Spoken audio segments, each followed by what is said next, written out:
Becoming who you're meant to be is never tidy. It's the sacred in-between, where chaos meets clarity.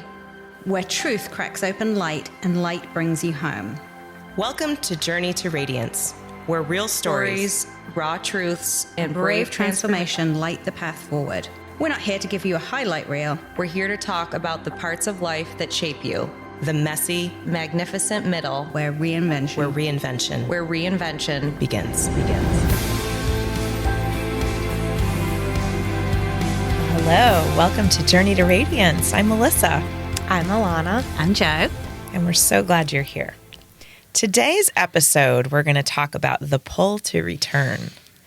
And really, this is all about what unhealthy patterns teach us about our relationship with ourselves. So we're going to wade right in. This is a nice, meaty, messy topic. So just to be clear, we're not asking why we keep going back to certain relationships or patterns or situations. We want to take it a step deeper and a layer deeper and really ask, what are those returns trying to teach us about how we relate to ourselves? So there's a question many of us carry very quietly, especially when we've done the work and we've gained the awareness and the clarity, and we've even promised ourselves that we wouldn't go back. And sometimes we go back, we return. So why do we keep returning? Returning to conversations that drain us, returning to dynamics that feel familiar but not healthy, and potentially returning to roles where we shrink, we overextend, or we overexplain. And it's really easy, I think, to make this about other people. Mm-hmm. And it's very tempting to label them as toxic or unvaluable or incapable or whatever the adjective is. But today we're really going to sit with the discomfort of turning that lens inward and not blaming, and even not blaming ourselves, but facing it with curiosity. Repetition is rarely random, and patterns are not accidents. And the pull to return often has less to do with them and more to do with what inside of us is still longing to be seen and soothed or validated. So this episode isn't about other people or any external forces. It's really about understanding what those patterns are trying to teach us about the relationship we have with ourselves. So again, that deep question, what keeps pulling me back into this pattern even when I know it doesn't serve me? I'm going to repeat that one. What keeps pulling me back into this pattern even when I know it doesn't serve me? So this is going to be a conversation about discernment and about compassion and about listening to what your life has been repeating until you're ready to hear it. And I think a lot of times it's about being ready to hear it. And perhaps more importantly, what would it look like on the other side, having gone through that awareness, to choose myself consistently and gently and not return out of habit or hope or fear? So our question, what keeps pulling me back into this pattern even when I know it doesn't serve me? And Joe, I know you had a personal reflection that you wanted to share on this subject. And thank you for inspiring the topic, because it was, you brought it up and it definitely resonated with what I was going through. And I think that's one of the remarkable things about you ladies in my life. We have very different experiences, very different journeys. But somehow when we talk about a topic or a topic surfaces for one of us, it is amazing the synergy of how we are all going through that thing at that moment. Yes. Mm-hmm. Yeah, and I think we were having a conversation and a question came up that I posed to you that I've tried to pose to myself on occasions when I've felt that. Like, I'm circling the drain here. I'm back. I'm back there. Why am I back there? Like, we got past that. We came through that. But you find yourself going back. And I think the simplest answer is that we go back to what's comfortable. It's like with other things that we have talked about. But the question I try to ask myself and I've posed to Melissa is, when you've been there before and history is repeating itself, what has changed and what is still the same? And I think when you can answer those questions really, really truthfully, and Melissa, you've talked about going through but why, questioning yourself, I think we can start to get to the bottom of it. And that's the practice I haven't done. I've asked the simple question, what's the same and what's different, but not the deep dive. And that's scary. I don't want to go there. Yeah. I don't want to go there for sure. So I totally relate to what you're saying, and I'll just give my real practical experience has been, and it's around the subject of like what most people coin as self-care. So it's about setting rituals of exercise and healthy, adherence, whether it's eating or, hey, I'm not going to drink as much or whatever the things are. And then I found historically I go through these cycles, and maybe it came by way of a New Year's resolution, or maybe it was just a cyclical process of like, hey, I'm going to just dial this in. I'm going to recalibrate and reset. And I would just go through these cycles where I would reset, and I know all the things to do. I don't need anyone to teach me what to do. I know what to do. I know what not to do, but I still find myself drawn and being pulled into this pattern of not honoring self. And I feel like more recently I've made a pivot on something that I feel is it feels like a small adjustment, but I feel like it's profoundly different for me. And so the small adjustment is in the past in exercising, or in the past of trying to reset those patterns, I did it from a mindset of I should do this. I should. And for me, I mean, shocker, everybody, like you guys identify me as a radical trailblazer. So what part of should aligns with my persona, right? Like I am the opposite of like, you tell me I should do something, I'll be like, the hell, I am not doing that. I'm gonna do the opposite thing of that. So here I am I'm shitting all over myself, right?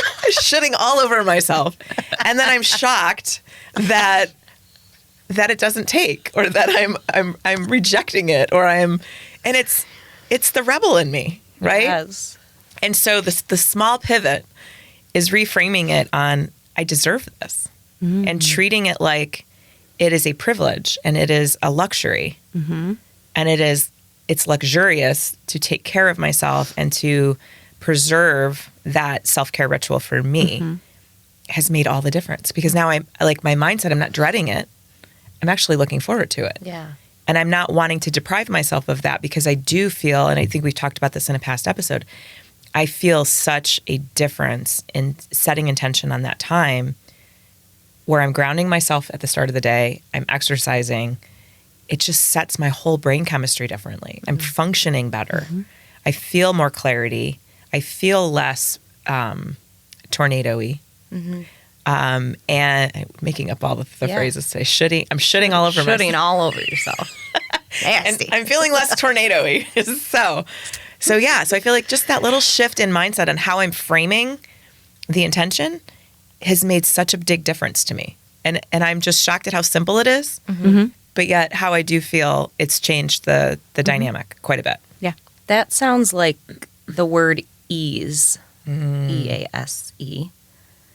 And it almost is like you are taking it from self-awareness to soul awareness. Yes. Right? And then you're taking it deeper of, I love the asking, continuing to ask yourself.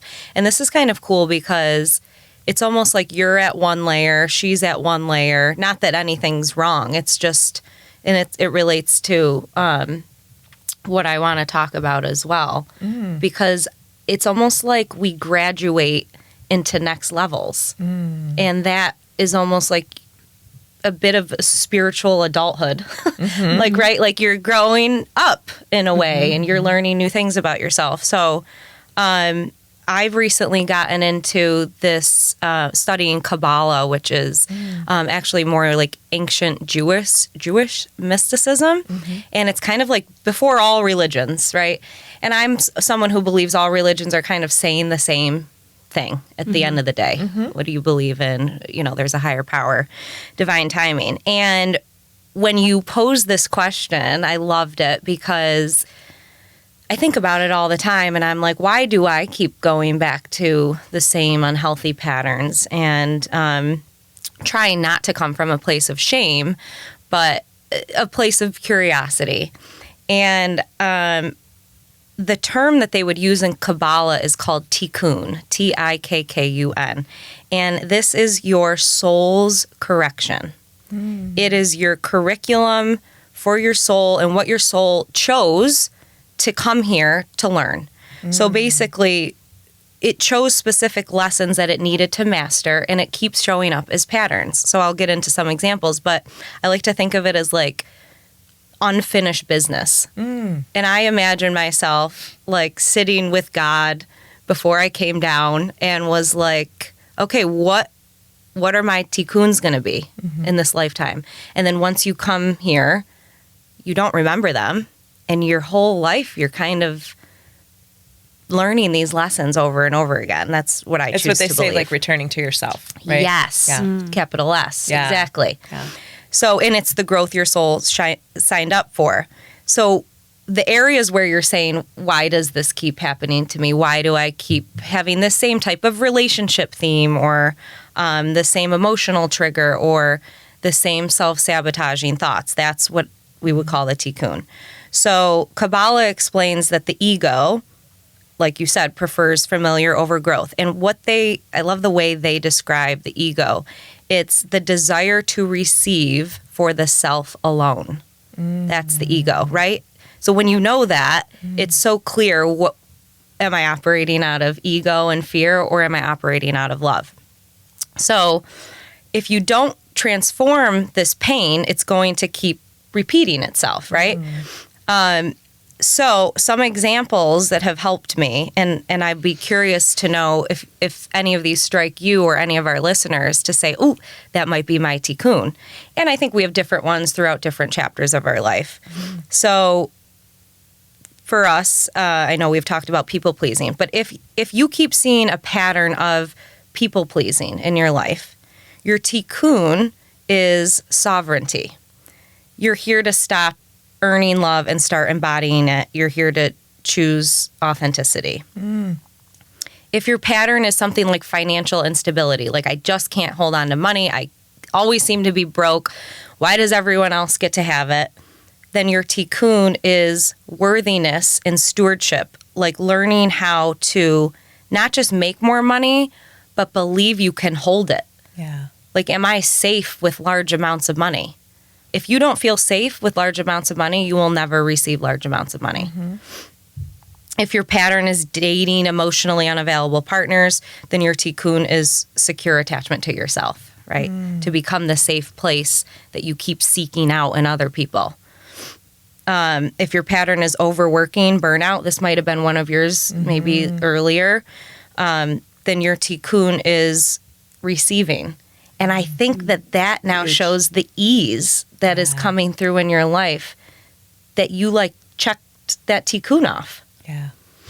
And I'll give That's one more fascinating. example, is if your pattern is control, which I think this one's mine right now in my life, then my tikkun is trusting in the unseen, certainty beyond logic, stopping having to grip and control and just let it flow.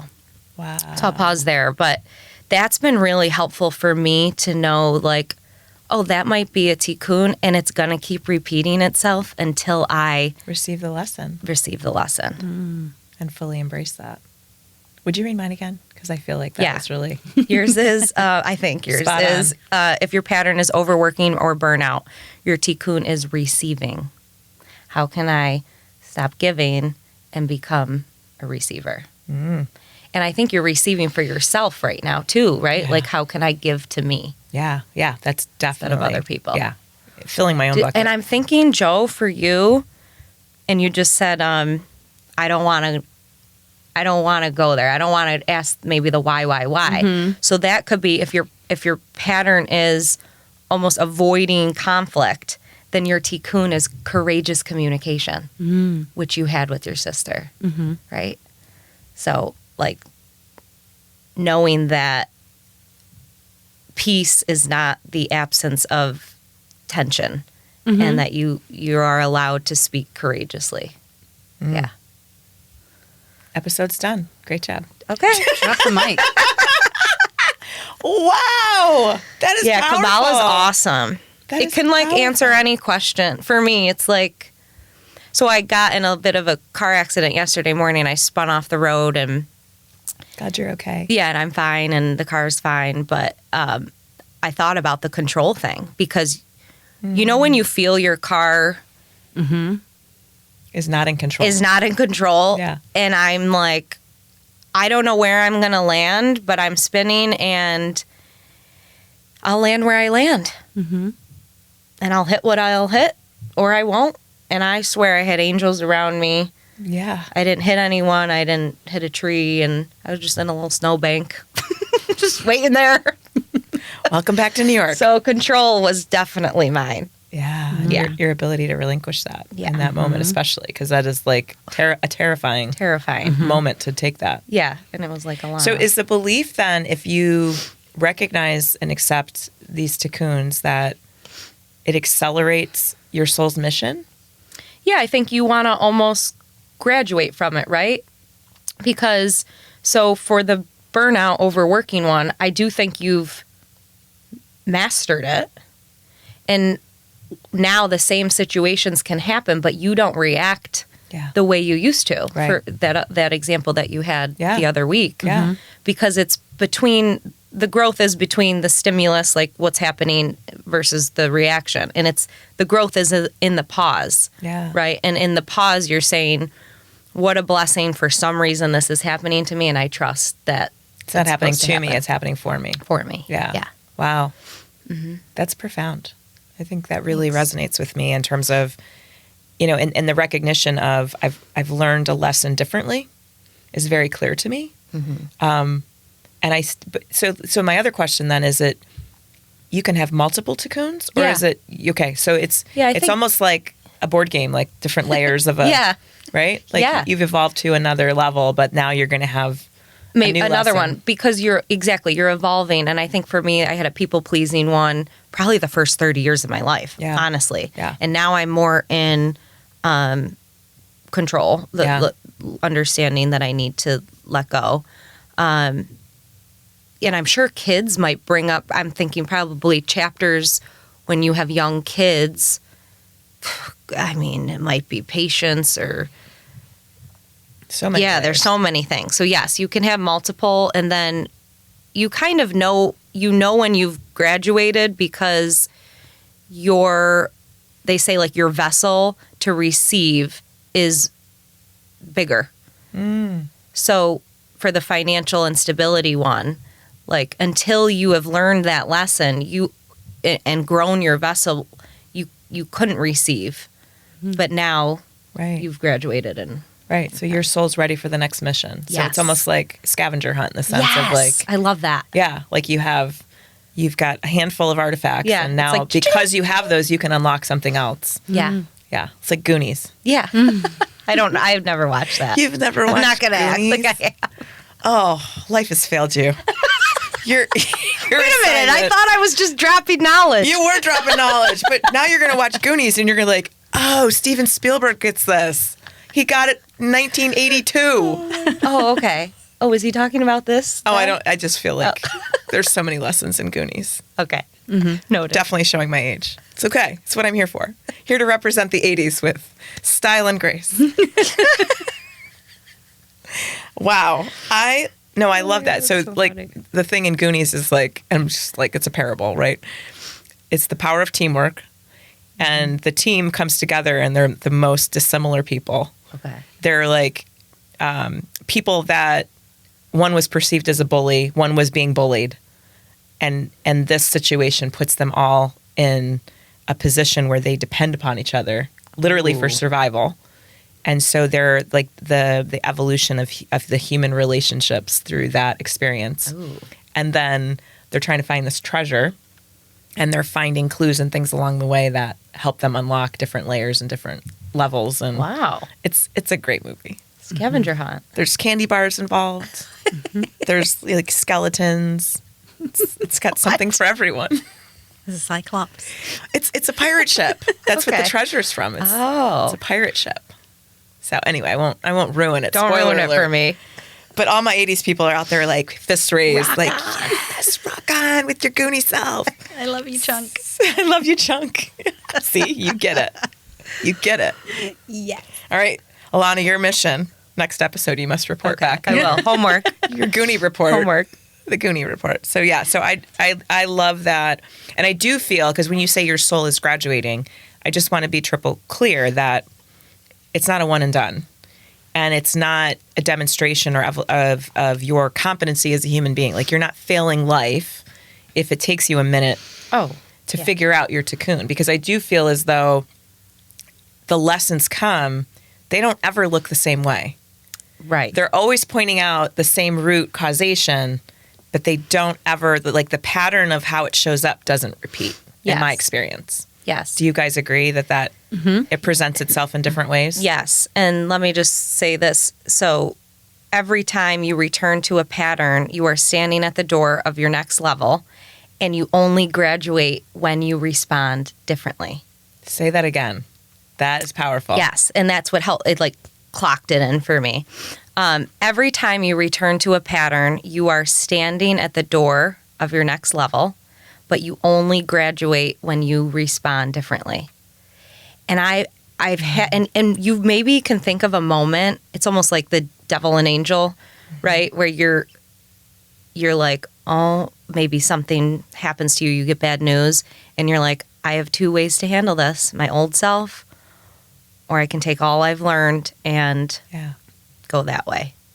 And when you do go that way, you graduate. But I think foundationally, you've had to have some experiences repetitively happen to recognize the pattern. Yeah. Right? So that's like, you can't cheat, you can't game the system and like get it first time out, right? Like, you've got to have those repetitive patterns in order to gain the awareness.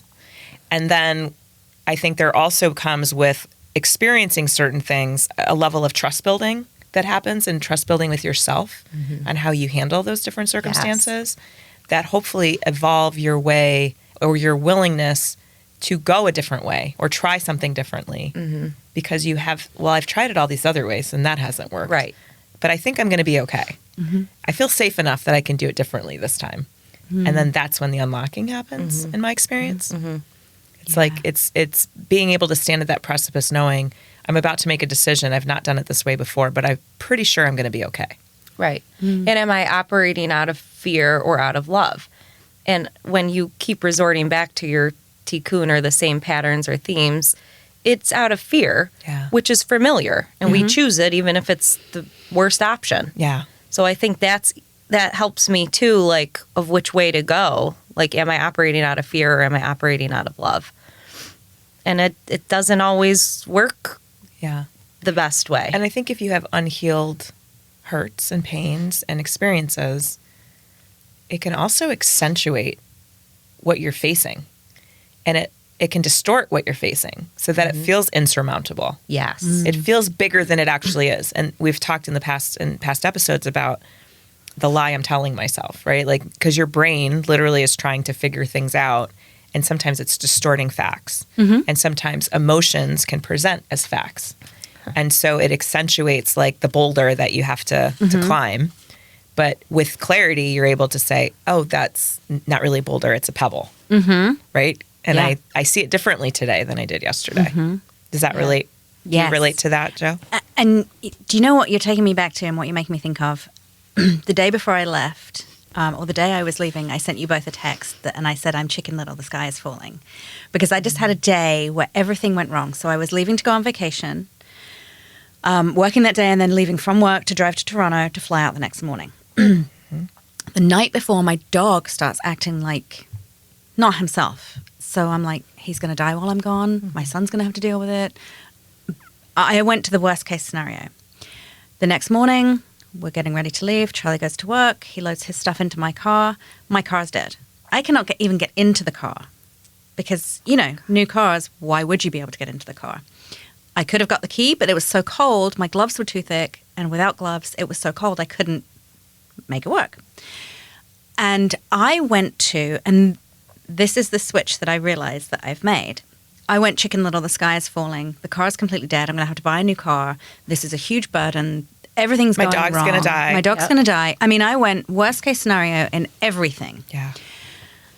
And I do that. I'm an ABC planner, but if F happens, I am catastrophe thinking kicks in. spiraling. Yes. I go to death gone, like everything's going to go wrong. And what happened this time is instead of sitting with those emotions of everything's terrible, I made a phone call. I called my husband and I said, this is happening. I don't know what to do. I feel like I'm just going to cry right now. And I could feel the emotion welling up. Like I was literally about to cry over a dead battery. Like that's literally all it was. And he was very calm. And he's like, okay, what do you need? I'm like, well, I have to be at this place and I have to be at that place. And then we have to go here. And he's like, all right, I'll come get you. So simple. So Freaking simple. So simple. Okay. Fine. With your logic. Wow. And I said, I've Googled some stuff. It sounds like it's the battery, but I don't have time to change the battery right now. So, and I said, what if it's not the battery? What if my car's just dead? He's like, you buy a new car. Like, you trade it in. What? This is not complex. And so we get through the day, we get through the vacation. But what I realized You got through the vacation. Yeah, that was the important part. What I realized is I admitted to him that I had spiraled into everything's going terribly wrong. Yeah. I admitted to you two, I went Chicken Little, the sky is falling. Yeah. And it's not. And I admitted to another person when I got to work. I said, I'm an ABC planner, because that person had to help me out because I couldn't get to where I needed to be, but he was able to Skype, Teams, it all works, right? And so admitting this is how I felt had people help me get through it and get out of those feelings. Wow. And that's the change I made. I still had those feelings. Right. That's still where my brain went. Yeah. But admitting to 4, because you two were on the same text thread, enabled them to help me say, no, there's a solution. You have completely blinded yourself to the solution, but there is one. Yeah. Or there's many. Well, you just talked about they gave you a different perspective. Exactly. Which made you realize there were alternate options that you weren't even, your brain wasn't even processing. Because I had a plan. My plan derailed and I couldn't see past that derailment. I could not, it was a complete wall for me. And having the courage to say, I don't know what to do. My emotions have taken over. Yeah. Gave people the opportunity to help me. And that is the change for me that you're talking about, like seeing so it's literally, it I can see you visibly walking over the threshold of your literally, tikkun, I think you just check marked it. Yeah. And I like how you said having the courage to. I had the courage to. I like that better than I had to admit. Yeah. I had to admit to myself, like that you. Yeah.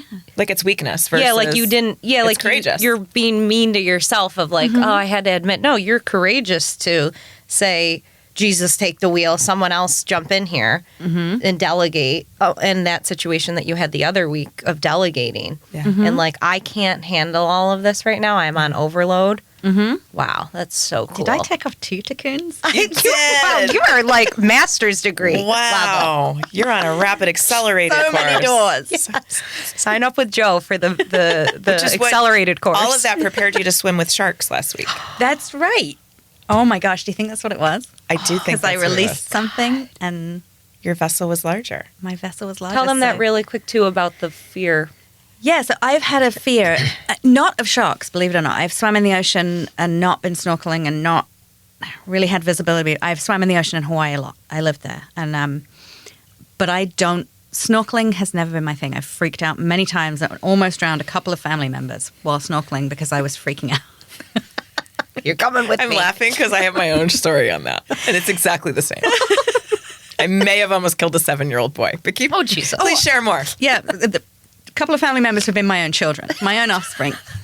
It's everyone for themselves. You will sacrifice yourself for me. I gave birth to you.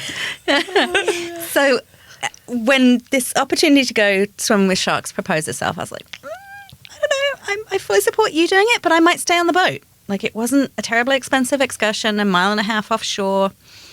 And I thought, well, how nice to be on a boat in Hawaii. So sure, I'll go along and sit down on the boat. That was my plan.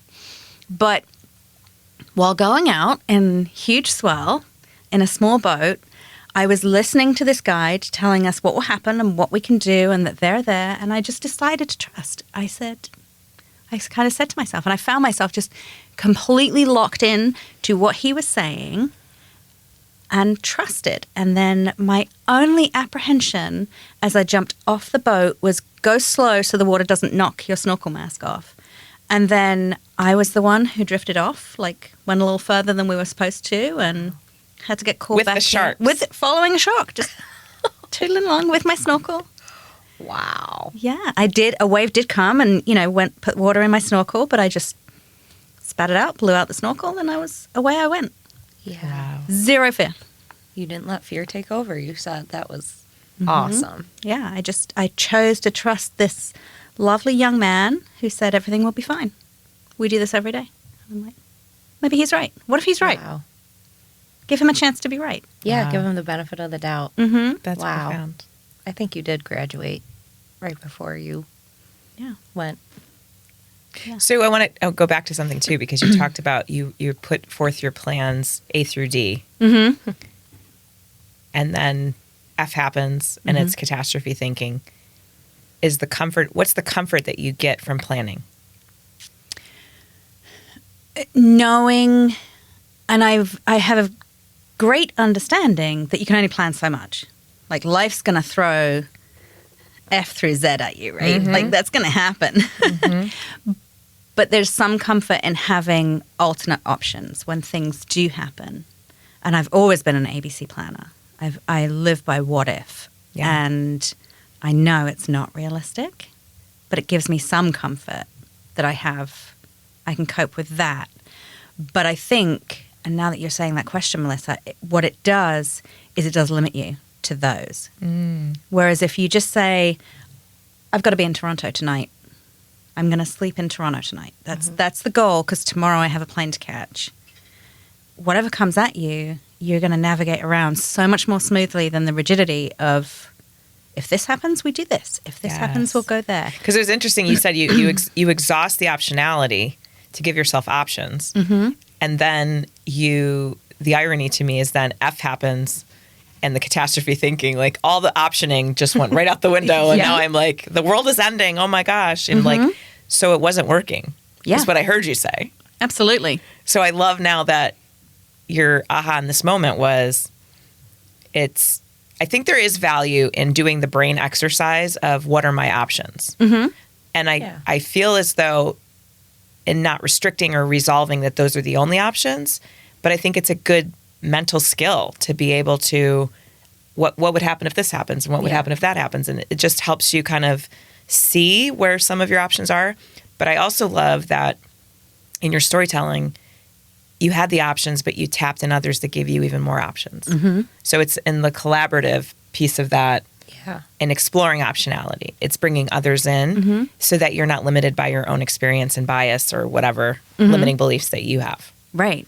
Yeah, that's and huge. it's so inflicted upon, I know for me, and probably for others too, it's something I inflict on myself, because I'm normally the person who can take the step back and have that 30,000 foot view to say, well, how about we try this? Yeah. I'm normally that calm person who can do that. But when it came to something so small in my own self-planning. Right. And that's not a one-off. That's not a one-off. Which I'll go back to another prior episode about the Montreal experience. When you felt as though, oh my gosh, we're going to do e-bikes. And you went and you like rehearsed with the e-bikes to get comfortable with e-bikes. And then we show up on site and guess what happens? It's scooters. There's no e-bikes. So all your planning. Right.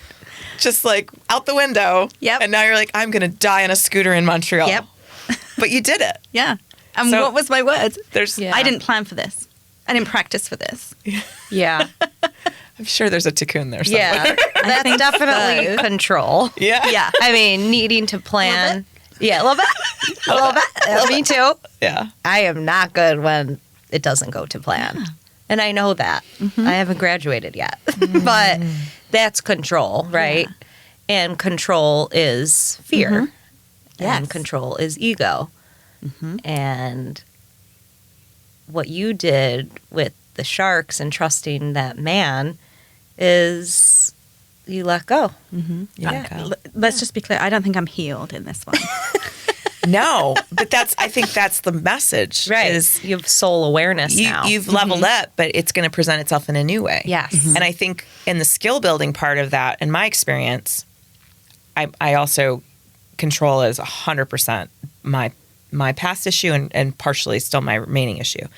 But what I found was as I continued to go through life, I would be winning some of these other control challenges. I'd have the wins of overcoming that, but it felt like the stakes kept getting higher and higher and higher to a point where it's literally something I couldn't control if I possibly wanted to, right? Like I have no control in this. Yeah. And being really clear about I need to be okay, even if I can't. Yeah. And how do I figure that out? And I think that's where it's a certain degree of surrender that happens in that moment. Definitely. Like when you say, Jesus, take the wheel. Yeah. This is so much bigger than me. I'm terrified. I have no idea how this is going to work, but I have to stop trying to figure it out. I need to stop trying to control all of the parameters because I'm lying to myself. And if I'm focused on trying to control everything, I'm not learning the lesson. I'm potentially damaging myself or others, and I'm limiting my ability to get out on the other side of this in an okay way or unscathed. Yeah. When you are in control, I mean, it's a question for both of you and probably for myself. When you are able to control a situation, and I'm thinking maybe career-wise, like you said, people can come to you and you can give them the meta view of options and choices and you as well.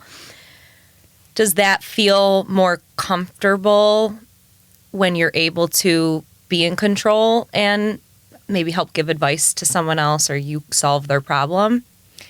I think in my experience, in the moment, it feels good. It feels like I feel safe because I figured this out and I know that it's okay and everybody's okay. But as that compounded in my leadership journey, now working with a team, it's recognizing I was creating dependencies that limited their potential. And also it surmounts to such a level of burden. It feels so heavy. And it feels like I'm taking everyone's responsibility and my own. And you're setting yourself up for failure because you're literally stacking the deck against yourself because you can't possibly solve all the world's problems. And so I think it was just the discernment of first the awareness and then the discernment, is this my problem to solve? And so when someone comes to me with something, it's trying to ask the question, well, what do you think you should do? And just, it's not my problem to solve, but I'm here to support you through it. Yeah. Maybe ask some questions and maybe, and I was actually talking to an individual yesterday that I was actually interviewing for a position. And I felt like this huge sign of emotional intelligence was in his experience share around developing others and how he doesn't solve the problem, that he really encourages a culture where people come to him with the solution. And if they haven't, he's helping them by asking a lot of great questions to help them realize that they have the potential to create the solution and they just need to give it time and space to be able to process through that. So I think he was at a different level of, he's evolved through that practice a lot faster than I have. And to me, it's still a work in progress because my muscle memory is to go create safety where it doesn't exist based on my own past trauma experience. And so I always try to control. And it's around that. It's around fear. I'm trying to feel my way out of fear by controlling everything around me so that I'm safe. Wow. I love that you know that about yourself. That's so cool. Yeah. Is this my problem to solve? I really like that. Yeah. I think that's such a huge leadership thing. I think with my children, I jump to fix, and I have to take the step back and say, well, how can you fix this? How can I support your fixing this? But in professional life, I do tend to ask more questions. I think I don't recall when I started to realize that questions are more powerful than statements. Yes. But there was a point, and I don't know if it was a book I read or if it was just a leader I had, but it's been a practice of mine to ask questions rather than make statements. To just open channels. Yeah. Curiosity. Curiosity so always much. leads to Yes. enlightenment. Yeah. And I've even done exercises with our team where I said for 2 hours, you can't make a statement. And we had candy as currency, and it was funny, but it was profound. It was an exercise of ask questions. And yeah, the minute you offer a solution, you lose a piece of candy and you might be bankrupt at the end of the day. Yeah. And it's something that we should probably practice more frequently. Yes. I think. It needs skill development because it's not a natural. No, We it's all not. default. Like, I totally resonate when you say solving your kids' problems because I feel like, and in that dynamic where you're preparing, like professionally, you feel some detachment because the stakes are so high with your kids. Like, that's where the fear lives. My fear of what's my kid walking into and how do I keep them safe? Yeah. Right? And that will never go away. They can get to our age. And if we are still around, that is still going to be our fear. And yeah, that's huge. Yeah. But yeah, to not a fault, we are naturally fixers. We want to problem solve. We want to make, most good people in the world want to fix and make everything better, people happy, and life better generally. And so we naturally jump to solutions. But by not asking questions, we probably just put Band-Aids on bullet holes often. Definitely. And that's where the curiosity. Yeah, we misidentify. That's so important. I'm thinking of a manager that I had who I know he was a fixer. And so I knew that anytime I went to him and didn't need fixing, I would have to say that. Like, hi, I'm coming to you not because I need you to fix anything, but just because I want to talk this through. And I think I have 3 solutions and would love your opinion if you lean more towards one. But almost like letting him know. And it's like it is, but you have to let them know sometimes, like, I just need you to listen. I don't need this to be fixed. Yeah. I find I need to do that with my husband. And I don't like gender stereotypes, but I do feel societally like we put more pressure on men to solve all the world's problems. Definitely. And like they come armed with that. Yep. Yeah. Think about if you just present a problem or you're just talking, like I'll be talking to Johnny at night and say something and he's coming up with solutions and it's like, oh yeah, no, I'm not even there yet. I just need you to be in here. Just sit in it with me. Yeah. Yeah. Yeah. Yeah. And another practice when you're on the receiving end of someone, maybe they're just venting. Right. They don't need a solution because they're not going back to it. They're just venting. But to say, do you need me to just listen right now? Or do you want me to help you solve for this? And when you pose that, it can give the person the option of, am I looking for a solution or am I just griping right now? Right. Yeah. What do I need? Yeah. And they may not, if you don't ask that question, they may not even process that themselves to know what they need in that moment. Right. Yeah. And so if there's someone who's just griping and you offer a solution, they may run with it and it might not be right. Right. Maybe it didn't need a solution. Maybe it was just. So you're taking responsibility for that person's journey. Yeah. Yeah. So when you're doing that active listening and they've discerned that they don't need you to solve the problem, when you're holding space with that and just listening, are you affirming something to them in the listening that you're like, how do you practice active listening in that scenario? Because you don't want to offer solutions. So what does that look like when you're listening? For me, I think it's just offering, this is a safe space. You can say anything to me and you can bitch, you can gripe, you can complain, you can talk bad about people. It's okay. Yeah, that's how you feel right now. It validates their feelings that, yeah, you kind of get to be pissed off about that. But then at the end, you can say, and how do you feel about it now? And how are you going to approach that the next day? Like if they've been griping about a person, maybe they had a bad day at work and a coworker said something. So do you need to address it? Yeah. Or are we comfortable now? Like, I feel like that's a skill I need to hone in on and develop better. It's the active listening part, but also in asking the right questions. Because I feel like if you show up in loving support and hold space through great questions, you can help someone arrive at their own truth. Definitely. So quickly. Yeah. With so much clarity. Yes. And I don't feel skilled in that because I've always practiced the muscle of solving. So I've not. Yeah. So I really need to do the work on what questions are helpful in this time. I have 2 points to say. Yeah. First of all, are you a high I on the disc?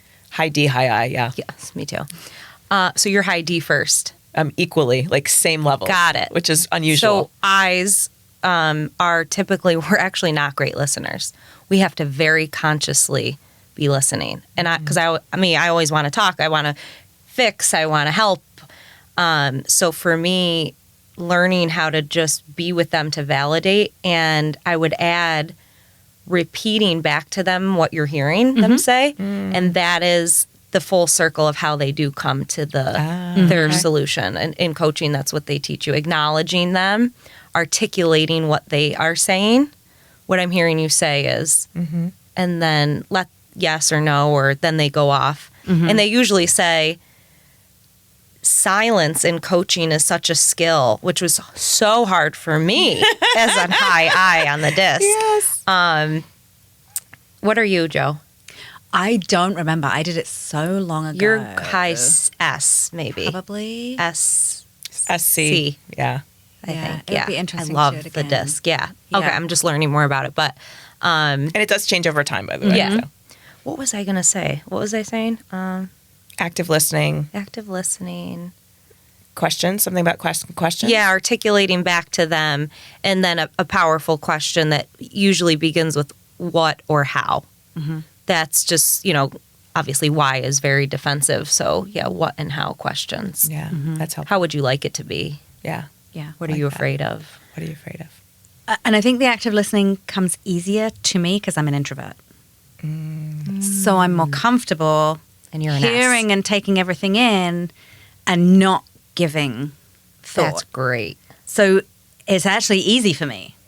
Yes, it comes naturally to you. And for us, we really have to adapt and consciously. Yeah. Like, I have to consciously be like, Alana, shut up. Yeah. Like, listen. But the opposite of that for me is my decision making is slow, and This it's is a why challenge. you guys partner so well together, because then she can help you with the problems, challenges, and you've already understood the person and the situation. Yeah, definitely. You complete me, Joe. Oh, cute Valentine's Day. All the hearts. Wow. This is a Wow. good one. How what's your one thing?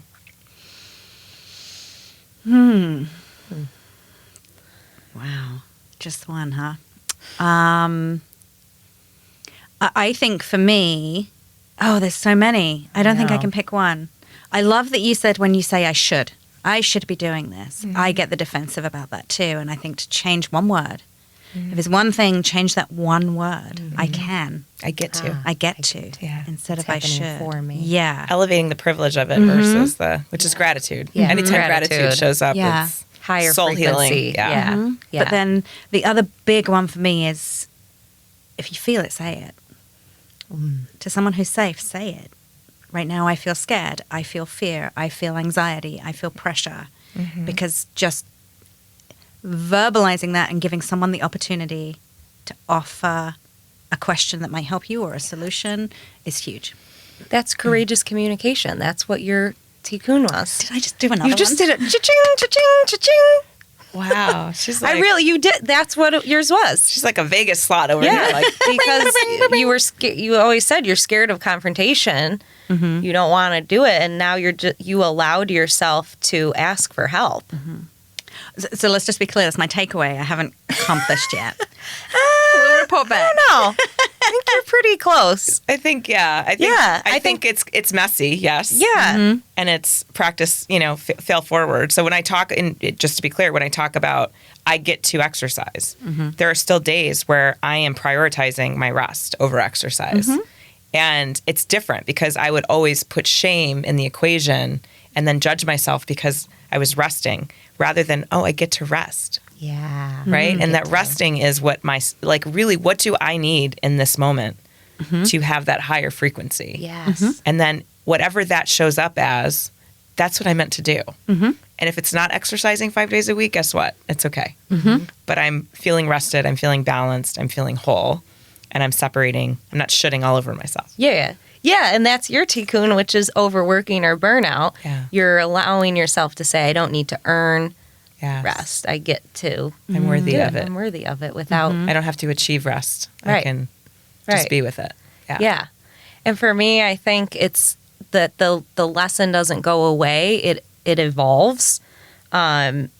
So the same soul lesson for you for courageous communication and for you overworking, it's going to appear with maybe more responsibility or at a higher scale. But now you are like leading with it versus being dragged by it. Yes. Like, yeah. So for me, it's like, I know that the tikkun of wanting to be in control is gonna appear, but it's gonna be on a bigger level. So have I mastered it enough here so that it can unlock me to then be here? Because I want a big life. I want big things. And I think for a lot of people, they don't want to be self-aware. They don't want to change. They don't want to evolve. Yeah. And that's fine. You can coast through life and live a very happy life. Yeah. I want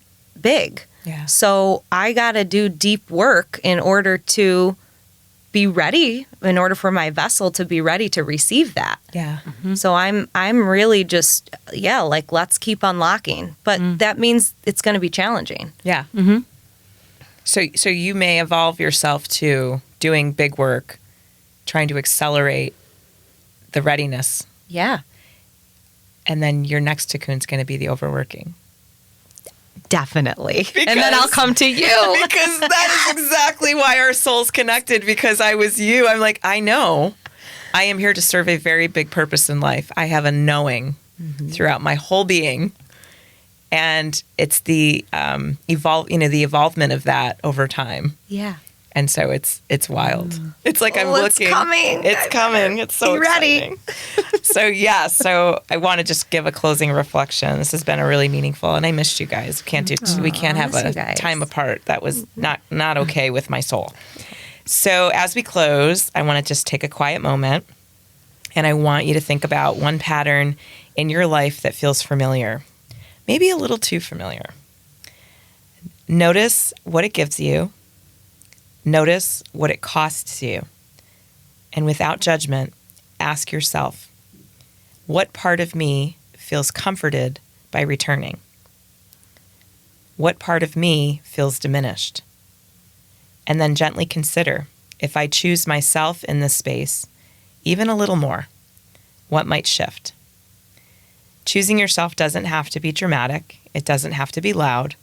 Sometimes it's simply staying instead of chasing, pausing instead of reacting, declining instead of explaining. The pull to return isn't proof that you're weak. It's an invitation to understand yourself more deeply. You are not behind. You are not broken. You are learning what alignment feels like and what it doesn't.